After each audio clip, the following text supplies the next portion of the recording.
Space, the final frontier. These are the voyages of your imagination. I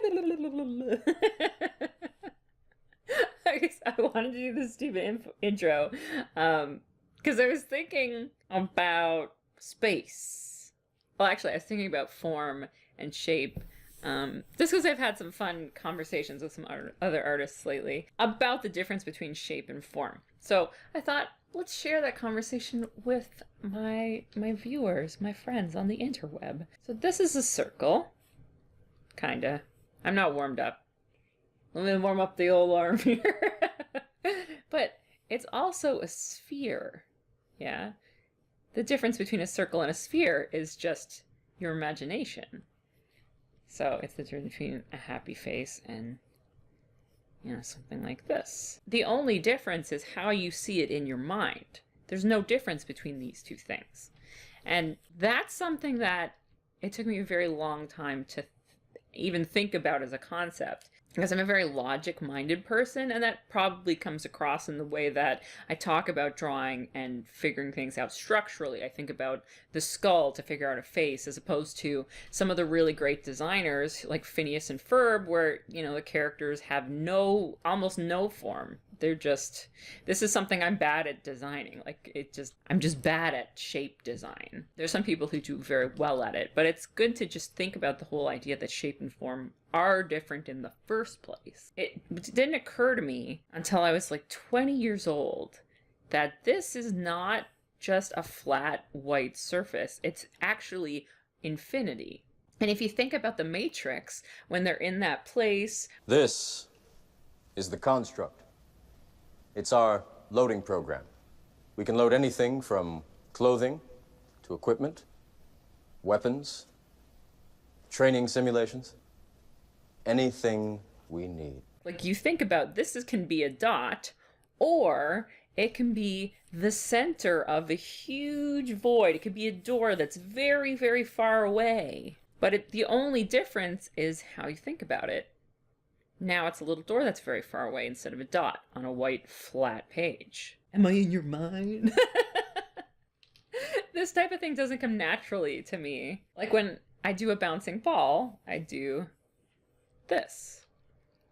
But there's no reason that I couldn't do this, right? And it just, gets closer, and it bounces off away from us. This is the distance, into the distance.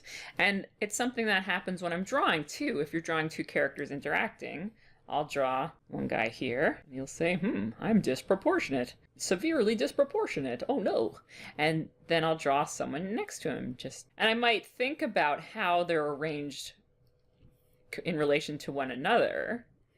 So, he's leaning back and he's leaning in. I might think about how these lines and stuff form to create a line of action, but they're standing on the same flat plane. They're in a little box. It's not often that I personally draw a character here like this, and that's his little bum, and he's saying, where are my clothes? And then having a character over here, maybe working at a sink or something, and he's saying, I also can't find my clothes. Yeah, so maybe he's just walking into the kitchen or whatever. But immediately, and this is why I'm not a storyboarder, because this is something that I never even thought about. It's just, where are my clothes? I do not know. I can't find my own clothes. But this is the type of thing that comes more naturally to me. I'm the type of person that says, I'm going to draw a cat. So I just draw this little cat. Little ugly cat. And it's just a cat on... I have the imagination of a 5-year-old. It's just a cat on a page. That's what I would draw. And the same thing with a car. I might think to maybe turn the car a little bit so that, it's a 3/4 view of a car. But I draw a little mid-side sedan just sitting and not doing anything. It's what happens in my brain. And here you can put it in a little box. And then you have your little questionable car. So I just want to challenge you to think about this white space as infinity, because now you can start creating, even if it's just the little hill going back into the distance. Maybe there's a little castle back here. You can put some trees in the back here and put a big tree in the front here to build some space.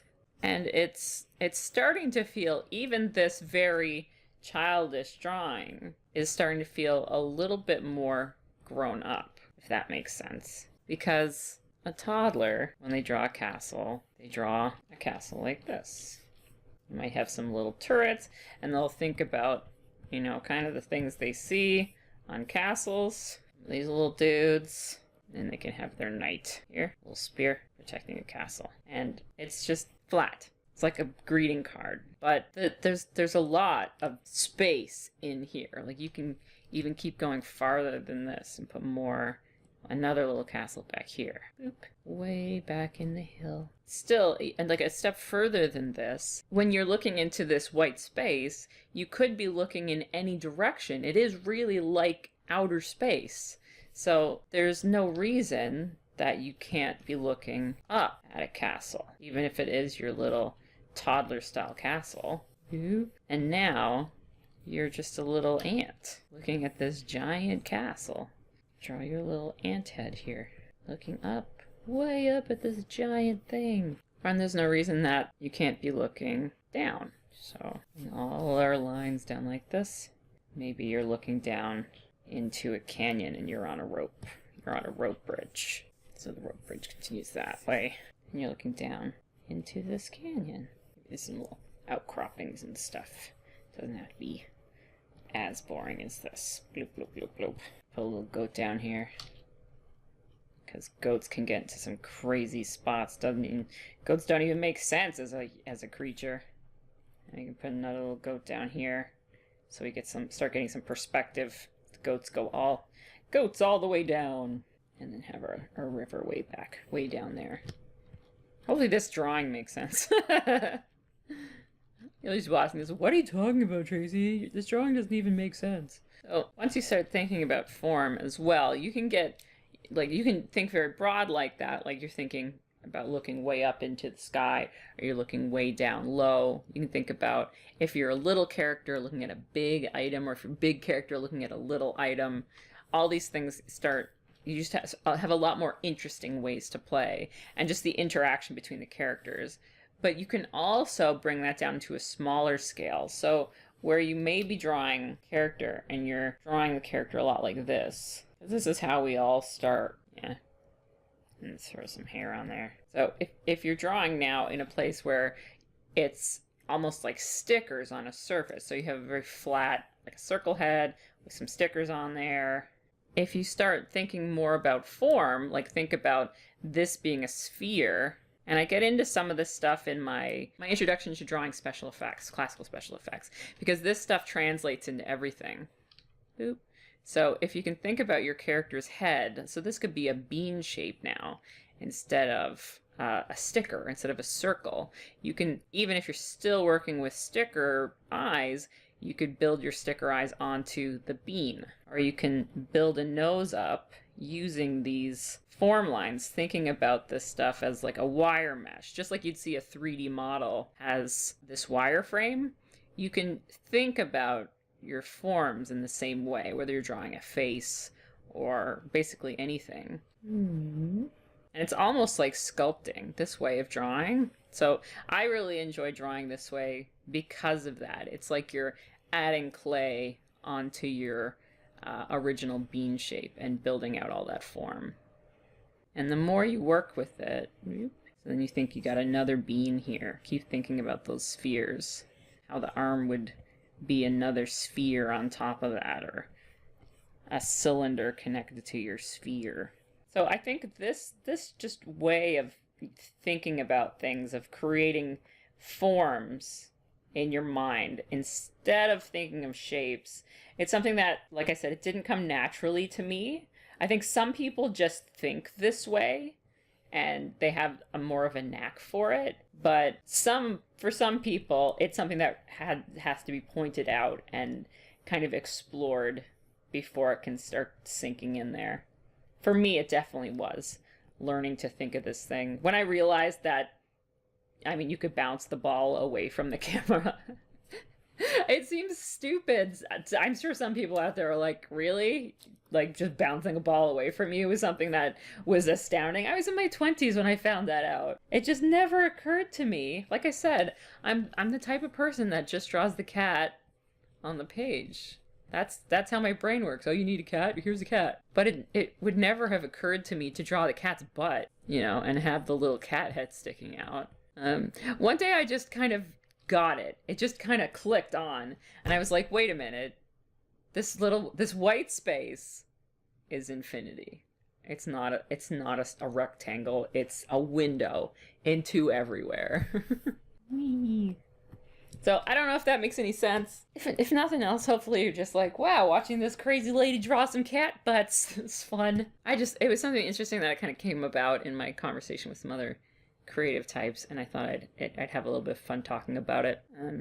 I'm still breakneck at work, so my next few videos are probably going to be like this, a little bit of just, let's talk about drawing this thing, or let's talk about drawing that thing. So just because I've been just animating on Toon Boom like 12 hours a day all week, so I just want to do some doodles and stuff.